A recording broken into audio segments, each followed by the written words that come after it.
Rob, that was sort of the same old story, showed some signs of improvement, but it also fundamental errors sort of let you down. Yeah, I think so. I think there were some really nice moments there, but few and far between. A little bit frustrating, but again, I know it sounds ridiculous, but there's no lack of effort, and boys are working really hard, and even out on the field, no one's rolling over. But it's a massive project. What did it feel like out there, Alex? Yeah, I felt like when we stuck to our game plan and we trusted that, put ourselves in good positions in the field and opportunity to score points, evident through our start, 2 quick penalty goals. But then, it's just disappointing when we have our set piece lets us down at times, or we have a miss a clean out, as Rob said, simple errors, and then they seem to, spark really well off those, and then make big line breaks off some of them. Rob, as a coach, though, you must be feeling proud of the guys that at least they're going the journey, at least they're fighting. That looks like they've dropped their heads. So does that give you a bit of confidence in your own self and your own job, given it's 5 straight defeats? I guess as a management group, one thing that we've all stayed true to is the faith in what we're trying to do, and the end goal that we all want to I guess have in mind. This is a massive hurdle, or several hurdles, but as you say, the work's going in. Boys are I guess trying their best. Without making excuses, you lose your 2 senior locks after 20 minutes, and we've basically got a Colts pack out there. And the reality of that is that the repercussions are on the whole team, because our set piece isn't dominating, and it's never going to be able to dominate with the youthfulness and lack of experience that we possess. But there's some great signs there. It doesn't mean they're bad footballers. They're just not mature enough yet to compete at this level. But there's enough quality in them that in the near future they will grow into those roles. What do you need from the board? Do you need just time?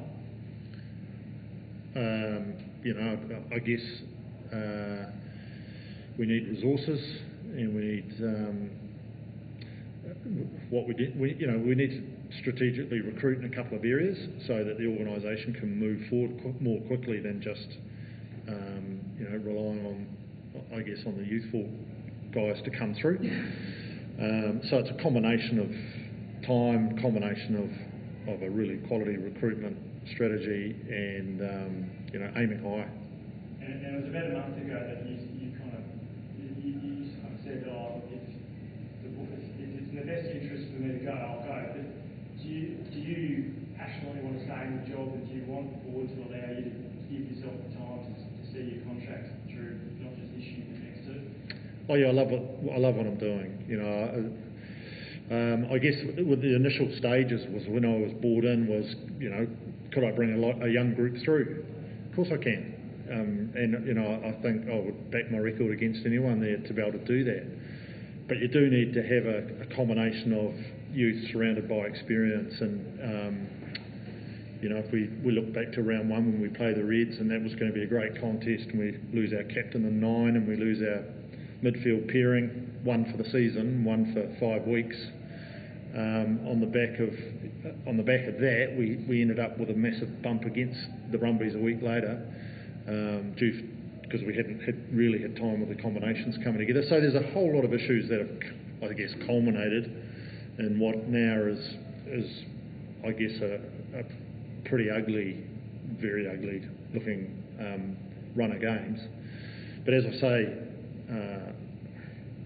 I think if there wasn't for the calibre of people in the organisation and the calibre of men that are in the group trying to do the jersey proud, then this would have blown up and disintegrated massively. And it's a credit to them all that they're still fighting on. No one likes it. No one's enjoying it in terms of the results. But there's a real resolve to try to get better every week, and that'll continue.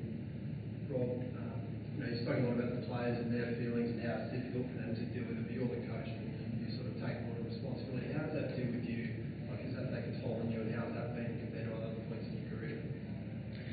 Yeah, look, I've been through a couple of scenarios similar to this, and I guess with support, time and help, I know what the end picture can look like. And look, you know yourself, you've been writing about sports stories for a long time, and you know the worm turns, and with a quality, I guess a really quality succession plan, a structure that allows you to drip feed youth and talent in to let them expose themselves at the highest level when they're ready, is what the future's going to look like for the Waratahs. Hopefully I can be part of the establishment of that, and it can kick on. Is part of that also making guys want to come to New South Wales? Like Isaac Rowe, a perfect case, a guy who, under normal circumstances could have gone to a club and didn't choose the task. Is that a concern as to why maybe people aren't coming to New South Wales? Yeah, I think there's a number of levels there. The reality is the Western Force don't have the same financial restraints that we do. Right. There's a massive one. Big checkbook. That's right. And the other, if the Force, when we played them, we had 23 international caps. They had 333, I think it was. So, if you dig a bit deeper into the whys, and that was a game, on another day we could have won. So, I know I've just said, it's disappointing to be in the situation we're in, but in some regards, there are moments there where that we're not far away. So, I guess we're clinging to the hope of those moments, and we can build off those.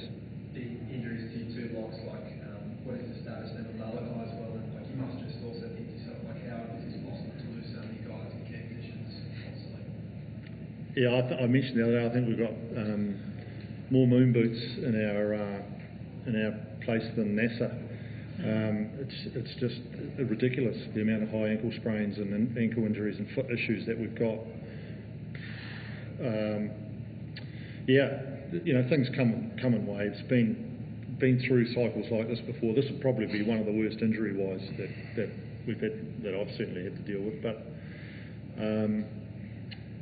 the injuries aside, Keardy head knock. Obviously, the regulations stipulate that 6-day turnaround now into the Brums, he won't be available. And then Wakesy looks pretty sore. So, that's another real challenge that looms right on the horizon.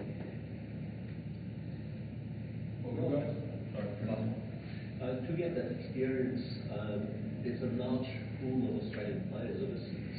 Are you going to try to bring some back to Australia, or bring foreign players?